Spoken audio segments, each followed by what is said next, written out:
Welcome back to the podcast. My name is Joseph Clough, and this is episode 834.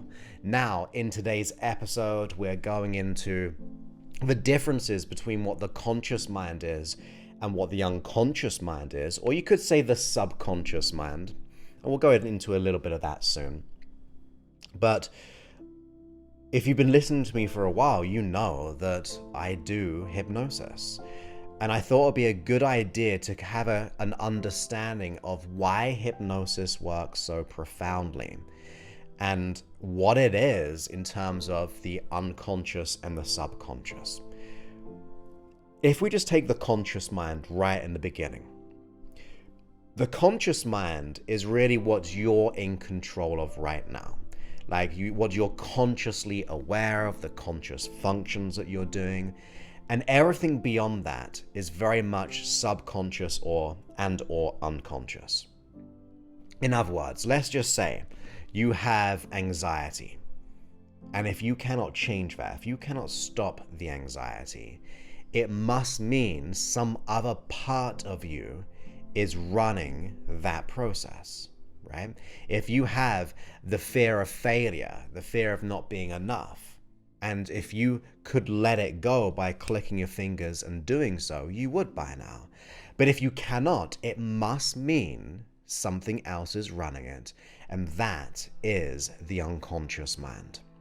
Now, I usually use the word unconscious mind, but people will say the subconscious mind. Some people will even debate, well, it's really this and it's really that, and they both have different functions. I like to just do things simplistically, and I just stick with one. And I've always just said unconscious. So when I do my hypnosis, I go, speaking to you, the unconscious mind. So if I say unconscious or subconscious on this episode, I'm pretty much meaning and defining it as the same thing, just for this episode, for making it easier to digest. So as I said, if you could consciously let go of an issue, from your emotional to the psychological belief systems that we have, values that we have, the past events that we've gone through, the habits, the triggers, if we could consciously let it go ourselves, we would consciously do so. Because why would we keep anxiety? Why would we keep those blocks holding us back if we could just flip the switch or flick the switch and they'd be gone?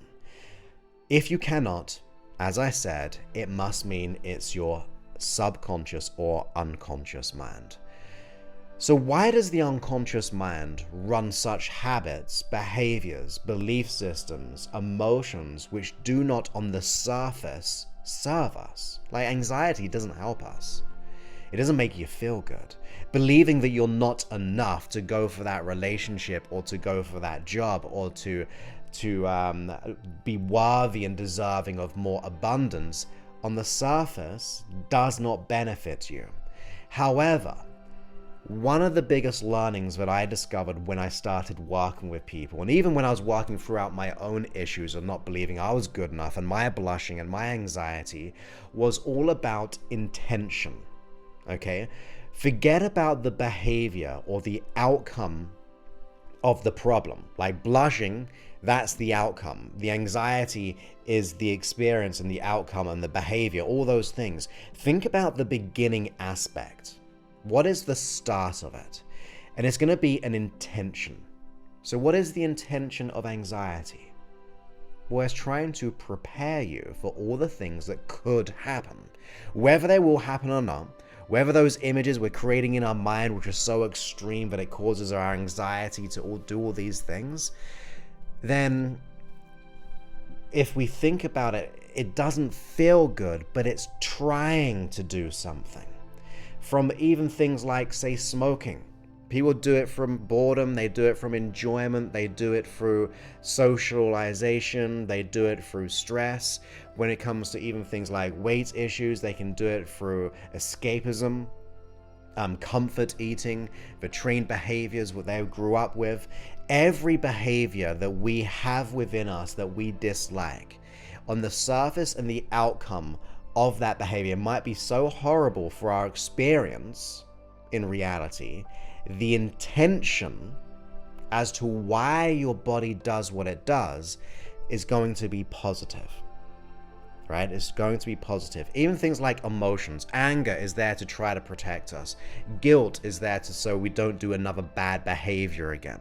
Shame can be very similar to that. Hurt that our values have been violated. Like, we feel these emotions, even if they're really big and they don't serve us, it tries to protect us in some form. So then it goes back to, well, why does it do that? Well, one of the functions of the unconscious mind is that it stores the memories. You don't consciously store your memories. You don't even consciously recall them. Isn't it weird when you go, I'm trying to think of something, and then it just comes to you? Well, you didn't find and locate it. Your unconscious mind brought it to your attention because you almost like requested it. It was in your mind. So if we think about the issues that we experience, where did they come from? They came from our past. Now, right now, our past is our memories. So your unconscious mind is the storehouse of all our memories. It processes them if it can. It keeps them. It buries them. Think about that. People who go through trauma unconsciously repress events and emotions to try to protect us.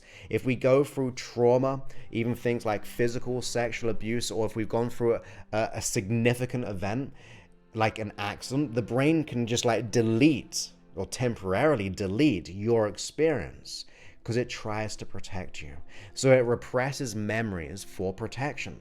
But another good thing what the unconscious mind does, as the storehouse of the memories, it brings them up in the hope to resolve them. So when I work with clients, they can feel emotion. And sometimes they go, I never feel these emotions, or I can never talk about it and then feel these emotions. And that's good news, because it means the unconscious mind's going, now is the time to change. Now is the time to bring them up so we can process and let them go. So the unconscious mind does the memories. It remembers those significant events, from the bad times to the good times. The other aspects of what the unconscious mind does beyond the conscious mind is the healing. If you cut yourself, you don't consciously do many things to heal yourself. You might like protect it by cleansing the wound or bandaging it up and all of those things. However, your biology goes ahead and heals that for you. You have no conscious signaling to send certain parts of the healing method. I'm not that technical with these things, but you know, only like kind of clotting the blood up there, being able to then kind of create the new skin or repair parts of the body. We don't consciously do any of that. It is simply the unconscious mind that does it. Why? Because it's there to protect you. It does habits, the things that we don't control. So and you go, well, I don't have, like, even bad habits, good habits. Bad habits could be the associations to every time I'm in a situation, I have the habit of blushing, or the habit of smoking, or the habit of binge eating, or escapism, or anxiety, all those things, those associations that it creates. But even the habits that we even take for granted, it runs. Now, what are those habits? As an example, when you drive, if you drive a car, the chances are you don't think about driving as much as we really think that we do. Like when you first learned to drive, it was very conscious. You had to memorize, you had to be aware of the gears, the clutch, the mirrors, the steering wheel, the speedometer, the people on the outside. Like, it was very much a consciously overwhelming experience. Then over time, something began to happen. It became imprinted. It became more of an association and a habit. So now when you get in the car, you get to where you want to be, you're listening to a podcast, or you're listening to music, or you're thinking about all the things you got to do throughout the day or next week, whatever it is, and you suddenly get there without too much thinking about it. It's an unconscious process. Even from things like walking. In the beginning, we were horrendous at it, right? Ever see a baby learn to walk? They're not that good. They're not very professional at it. But over time, it becomes a habitual experience, that it becomes easy and natural for the human being to be able to do so. So we know that it runs now these habits and behaviors from the problems that we have, like the things like the imposter syndrome or the anxieties and the fears and all those types of things. It does so much. It even responds to things like symbols. For example, when you sleep at night and you dream, not all the time that it has to be relative, but you may be processing things, and that's why we have weird dreams. Maybe we've had a breakup and now we're dreaming about that person all the time because the unconscious mind is trying to process it. Yes, some things can be trivial, but some things can be bigger. Why? Because it's symbolic. These are symbolic representations, and that is another thing what the unconscious mind responds to. So if you think of, say, like a red light or a green light, you have an association. The stories that you were told when you were young, if your mom and dad said, just don't lie, you probably go, I'm going to kind of go ahead and lie. But then you watch or read the book like Pinocchio, and it creates these symbolic representations that if we lie, then the nose will grow and so on. All children books growing up are metaphors. They're symbolic. Even today in movies, there are symbols and metaphors and analogies like the hero's journey, all of those things, because our unconscious mind responds to them. Now, the other thing the unconscious mind, and here's where we kind of go into issues, is the unconscious mind struggles to tell the difference between what is real and what is imagined. In other words, if you paint those images in your mind of all the things that could go wrong, you feel anxiety. Even if you're watching like a horror movie, you know that it's not real, you feel it. If you're watching a thriller movie, you feel that excitement, even though it's not real. You're immersed in the experience. And this is what the unconscious mind does. But if we go deeper into the issues once even further, it holds our beliefs and it holds our values.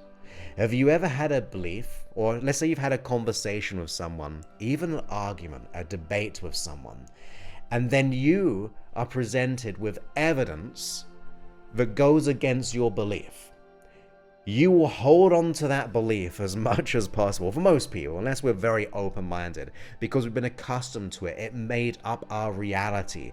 We thought it was real, so we hold on to those and fight for those beliefs, even if we know logically it's not real, or it's no longer real for us. But how do we get into those beliefs? Like the beliefs of not being worthy, the belief of not being good enough, the belief of being the fear of rejection, the belief that the money is the root of all evil, that it grows on trees, or relationships are not worth their time, or relationships, I'm going to get hurt and abused again, or I only deserve bad relationships or bad people. These beliefs even, are run at an unconscious level, because if you could let them go, you would. If you cannot, it means it's unconscious. How did it come to run a belief like that? Well, in sociology, they say the first 7 years is the imprint, right? We are being imprinted by everything because we have no conscious comparison. Like, we haven't had our own experience. We are like a blank slate. We're a blank canvas. So everything that we went through between 0 and 7, from the good things to the bad things, we are being imprinted upon. In fact, the next 7 years, they call it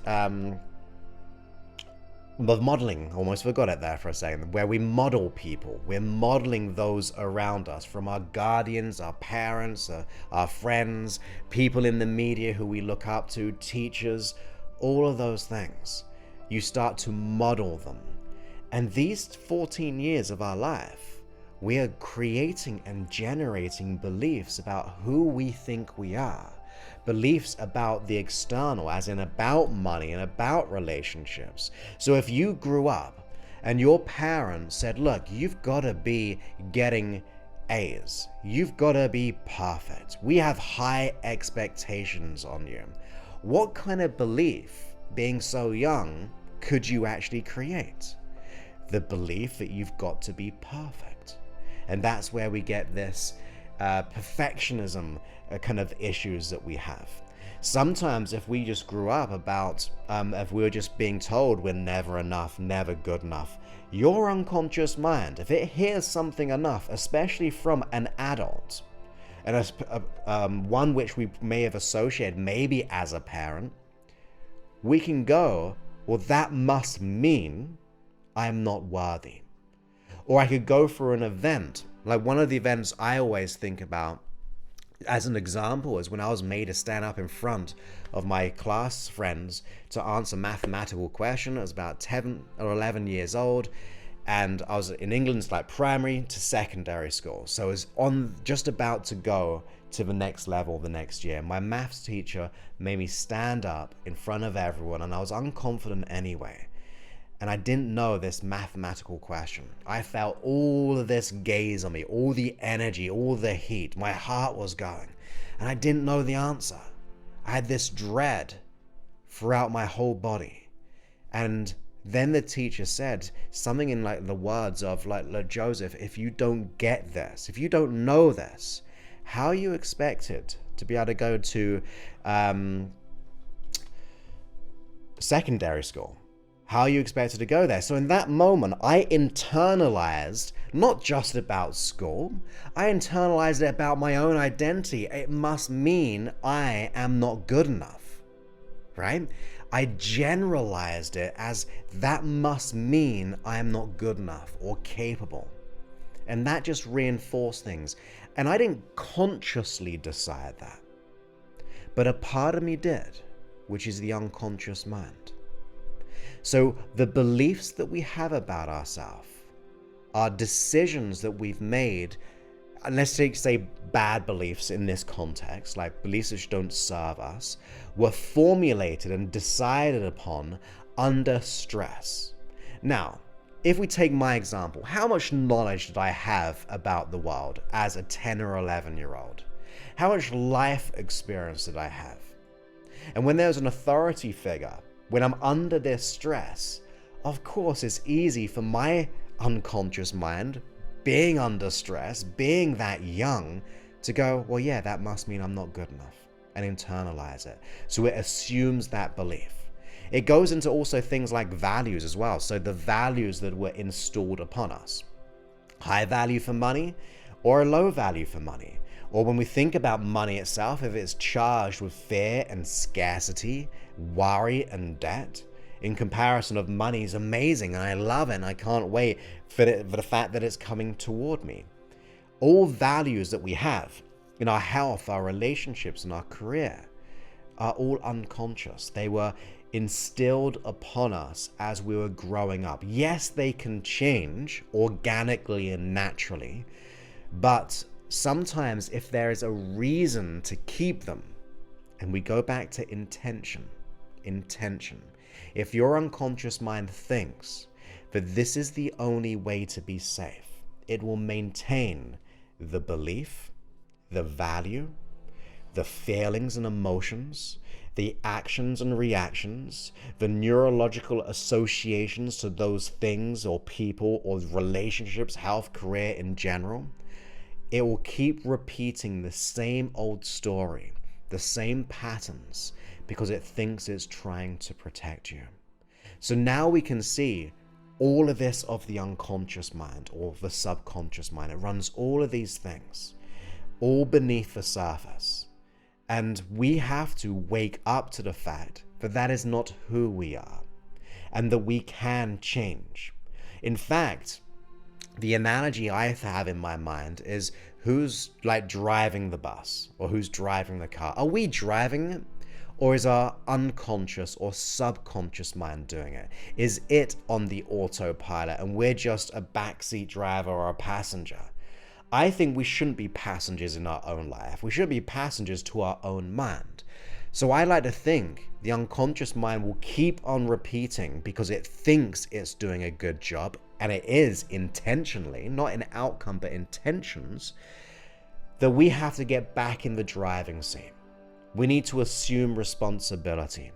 And in other words, I like to think the conscious mind is the goal setter and the unconscious mind is the goal getter. But without a setting in the mind, it's going to keep on guessing what it's always got through the programs that it's been running all this time. And that is where hypnosis, or other processes as well, like even maybe listening to this, gives you an awakening. You go, oh my goodness, that belief is not even mine. It was passed down to me. It was my teacher's belief. It was my mom or dad's belief about money. So yeah, just being aware of these things can make us have a conscious epiphany. In other words, making the unconscious conscious. But on top of that, there are other therapeutic processes you can do, like cognitive behavioral therapy, counseling. So I'm not throwing stones at any other therapy, but what I do know is that hypnosis worked for me the best, and I've been doing it all these years, getting that success by working directly with the source, directly with the unconscious mind that is running it. You see, when you go into a state of hypnosis, you're not out for the count. You're consciously aware. Yes, you can relax. Yes, you can listen, and you can also drift and dream. In fact, think of hypnosis as a learning state of connecting the conscious and the unconscious mind together. Rather just consciously living and unconsciously kind of it happening all by itself, like responding to the anxiety and the fears, going into this learning state, we're able to connect with that part of you, the unconscious mind, which runs those beliefs, feelings, thoughts, negative emotions, associations, triggers, and every habit or behavior that you can think of. We go there and we get to meet the issue where it lives. And when we meet the issue where it lives, we can start to retrain it. We can actually give it what it's always wanted. We can give it the beliefs, the learnings, the resources, the new strategies, all of those things. And that means it has to change. Now, I'll tell you why it has to change. You see, if your unconscious mind, let's go back to the intention, if it's trying to protect you, and if in a hypnosis, like listening to one of my hypnosis sessions, which is all geared around positive suggestion, yes, but absolutely about learnings and getting new beliefs and behaviors and resources and all those things. If I can present to your unconscious mind an absolute different outcome, which serves you and is what you want, like freedom from anxiety or confidence, while simultaneously being safer, it has to change. Because the prime directive of the unconscious mind is to keep you safe. Everything that I've told you of what it does is overriding intention is safety. From the healing, from the habits, from storing memories, from running beliefs, running values. I don't know if I already said the healing of the body, controlling all the organs, like making it all flow together, to the desire to sometimes want to replicate, to adjust into different environments, is all down to self-preservation. If I can get your unconscious mind to know that what it's presently doing is not serving you and meeting that outcome, while simultaneously coming up with an alternative which not only meets the real intention of safety, like the absolute safety, while getting you the real outcome, its very nature, it has to begin to change. Now, will it happen overnight? It can do. But sometimes it takes time. How long have we had these beliefs? How long have we had these feelings and stories that we've been telling ourselves?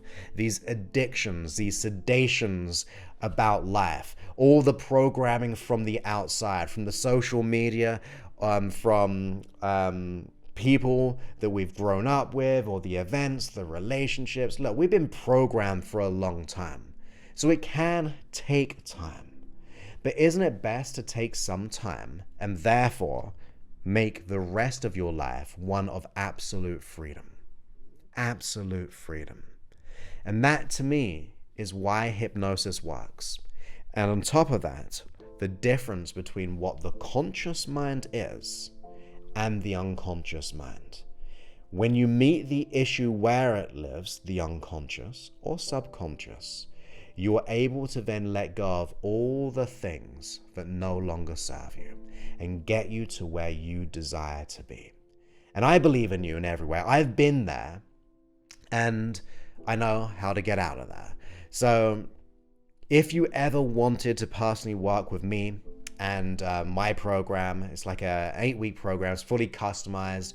It is designed for you. You can actually go ahead and apply. You don't have to. In fact, sometimes I try to say not to, because you got to be a certain kind of person. You got to be willing to invest. You're willing to put the time in, and you've got to be wanting to let go of like the imposter syndrome, anxieties, fears, worries, and doubts, and lack of confidence. Like, you're willing to put the time, the money, and the effort. It's not a free program. It's fully custom to your needs. All you do is go to josephclough.info/talk, and then you fill out an application form, you book a time, we get clear on what you're going through, what you want to let go of, how you want to be, what's getting in the way, and come up with a plan. So that's just josephclough.info/talk. And if that isn't for you, which is absolutely fine, because we only work with a small amount of people, I didn't say that, but we only work with a small amount of people, you can go ahead and just check out the app. It's free to download. In fact, we open it up fully and completely for 7 days. No subscription required. And whatever happens, you're always going to get all the free audios, over 800, hundreds of hypnosis sessions in the free section. And also you get to be able to transform in the day, transform it in the night. You can heart the audios, you can download them, you can repeat them. You can listen to custom tracks of your own creations. You can do all manner of things. Create your own playlists. It is all theirs, yours to have. There's audio programs. So just go to freehypnosis.app. So that means we can really support you in any way that we can just on the app. So I hope you got value from this. I'm just reading a quick question. This is being broadcasted live, by the way, for everyone who's listening to the app. So Amina says, I'm confused about emotions and hypnosis. Can hypnosis help process emotions, or do you have to process them before doing the hypnosis work? Great question, and I'm pleased you brought it up, and that's why we're going to answer it right now. So, emotions aren't inherently bad. Like, if I'm being attacked, my fight and flight will kick in, which is one of the responses as well of the unconscious. But I might need that to survive, right? So emotions aren't inherently all bad, and there's going to be variations. If something happens to me, if someone, for example, passes in my life, it's okay to feel grief, right? The difference is what is appropriate and what is inappropriate. And the inappropriate is like the overwhelming emotions, the overwhelming anxiety, the overwhelming worries and doubts and fears and grief and sadness and hurt and shame. So if we're not able to process them in a manageable way, or in a way that we just then deal with them, that's where hypnosis is very, very powerful. Because we should be able to process those emotions, but if we cannot and they're overwhelming, it's holding on for intention again. But we want to be able to get in touch with the unconscious mind to assist that process for the emotions which we are not moving through. So that's where hypnosis is really, really powerful.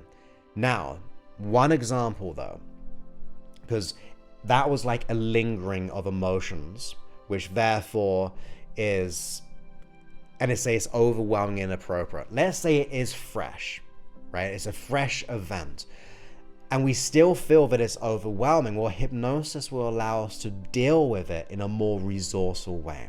So we're not letting go or deleting of the ability to feel emotions, but think about it as using hypnosis to be more resourceful in the process of doing so, to make it easier while honoring those emotions. So that's what I'd say on that one. If that doesn't make sense, I'll go a little bit deeper after this podcast episode on the live stream. And for that, you should go to youtube.com/josephclough to be able to get access to the YouTube live streams that we do. And we do those 3 times a week. So Joseph, what would be, you say, the key difference are between emotions and feelings when dealing with them in hypnotherapy? Emotions to me are just feelings. That's what they are. Feelings are emotions, with things that we feel. Emotions are what we feel, right? So to me, they're the exact same thing, a different label for it.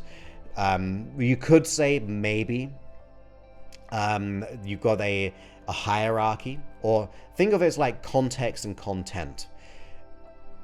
Feelings is a container, and within the feelings are emotions.